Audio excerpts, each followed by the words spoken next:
This is Local Edition. I'm Brad Pomerance in Sacramento at the state capitol. We are joined by Bob Huff. He is a member of the California State Senate. And as a result of your run for the LA County Board of Supervisors and your work in the Senate, you've become acutely aware of the challenges that we face as it relates to homelessness. Los Angeles County, I have learned, has the largest homeless population in the country. Sir, what have you seen on the streets in terms of homelessness? Well, you've seen a lot of tents. You've Yes. seen it just expanding. In fact, there's been 12% growth year over year, which is, first of all, you wonder how, and we're trying to figure that out, but you have to figure a way to take care of those. Particularly a year like it is now, it's cold, it's wet, Right. and being on the street is not the place to But be. I want to understand this because I would have thought with an improving economy, an improving job market, relatively speaking, that less people should be on the streets. But like you just said, sir, we have seen a spike in homelessness. I mean, from 2013 to 2015 in LA County alone, 55% spike. Yeah. That's no rounding error. No, and it's a huge problem. That is the bullseye, as you said, of the whole country for homeless.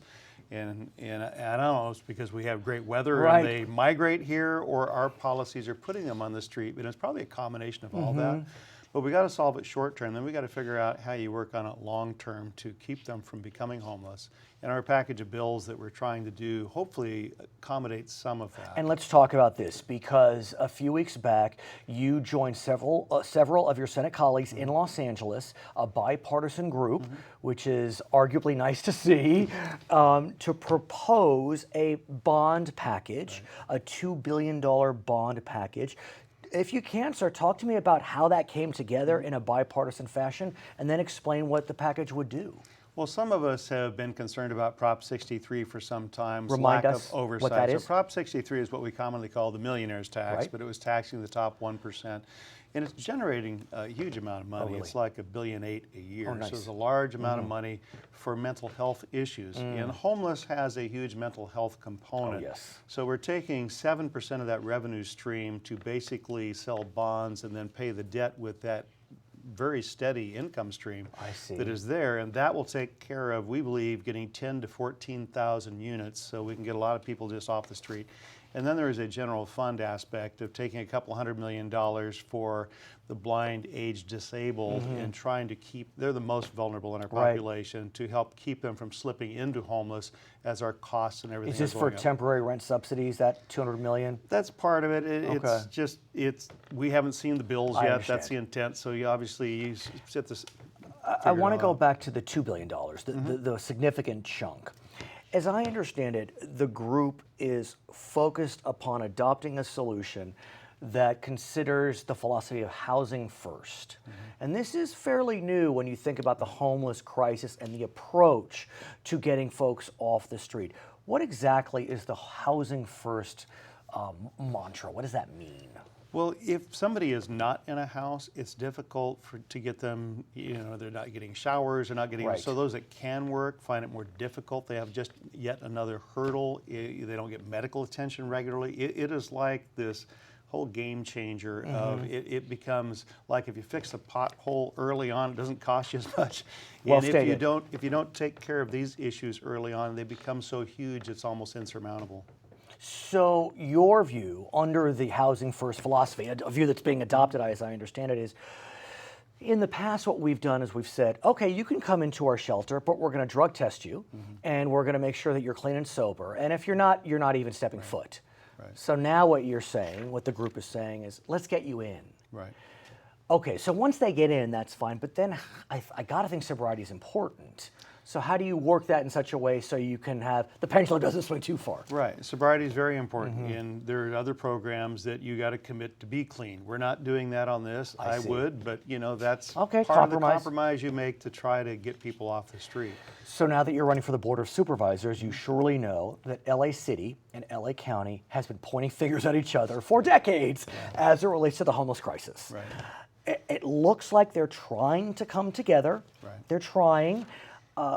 How does the state Senate bond play in at if at all, with the solutions being discussed in LA City and or LA County? Well, anytime you have a pot of money like that, that's attractive, and it should attract other money because it will be basically grants. So you got to come I up with a understand. program, have some matching money, and really we're taking back some of the money that would be flowing to the counties anyway. And so because Oh, I see. The 7%. correct. Right. So now it's dedicated. We know we can control that amount. We think the voters will buy off on this as well. But we think that's an important component to prioritize and then attract some of the other stuff. And as long as you're doing stuff, people tend to fight less. I understand. So where do we stand? Are you hoping to see this on the November 2016 ballot? Is that the goal? Well, actually, as I'm thinking about it, I think that Prop 63 was written to the legislature with a 2/3 vote, and that's where bipartisans interested can do it on their own. I believe that's the way it is. I believe on you're this right, one. actually. Yeah. I mean, yeah, you're absolutely right. That can be done. So this could happen this year. This could happen this year, and we could get it done with urgency, I would Right. think. Okay, I want to shift gears, if I may, and speak about the budget. It all comes together Sure. in the end. The governor recently proposed his January budget, and it's very interesting because I watched and listened to the reaction of Democrats and Republicans, and just my perception as a single person watching, that it seemed like the Republicans were a little happier than the Democrats about the Democratic governor's budget, Mr. Huff. Am I reading that right? You are reading it right. Okay. And I got accused of saying, you said it wasn't a terrible budget. And I Right. said, well, you're putting money into the rainy day fund that we've Yes. been advocating for a long Right, time. I mean, how right. can you complain about that? Yeah, The next recession's right around the corner Right, sometime. We just right. don't know when. But no, I mean, what I didn't like about it, let's talk about that. Please, please. He You built- gotta say what you didn't He's like, got a of couple course. of taxes in there. He put in $3 billion worth of transportation tax, another $1 billion of this health plans tax. And I want to ask you about that, if I may. Yeah, so that's the part particularly that's egregious. When your budget is expanding, you get $10 billion Right. unanticipated revenue. Why are you taxing us yet more? So on the transportation tax question, that's a worthy discussion, whether we need to, quote, increase taxes. On the healthcare element, though, the healthcare tax, it's a little more complicated. Right.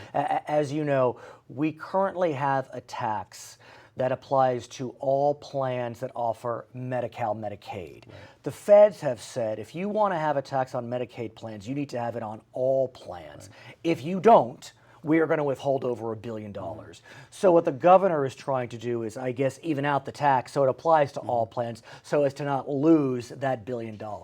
Still makes you queasy to pass that Yeah, tax? it still makes me a little bit queasy because before the people who were paying in were the ones benefiting, and they've been, massaging it around trying to get everybody happy on it. I Right. don't think everybody's happy yet, but there's a lot more happy people there. Right. But it's still $1 billion that are going into the health plans, and not in a perfect exact manner. So I still have a little heartburn. I'm still looking at it, and we'll see how it works But out. as I understand it, and again, the proposals are still kind of marching through, but the governor is proposing some offsets, and he would argue that in the end, the plans actually may benefit because of the tax offsets. But is that the devil's in the details? Devil's in the details. Some plans do benefit better than others. There's some nonprofits that aren't exactly happy with it. Right. But Your Democratic friends are wanting some of this extra money to be spent, not just on rainy day, not just on debt, but on programs continuing or otherwise.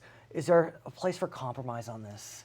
well, keep in mind, $12 billion, 10% of the budget is capital gains. That's one-time money. So you just can't spend it the same way you can ongoing money. Right. So we don't want to be in a position where we create the next recession by Right. spending all of a sudden we got to go back and make these huge cuts. Could it be transportation projects? One Absolutely time? could, and that's one of the things that frustrates me is why are we going back yet to the money factory, and taxing more money when we really ought to be saying, here's general fund, we got one-time money, let's fix it.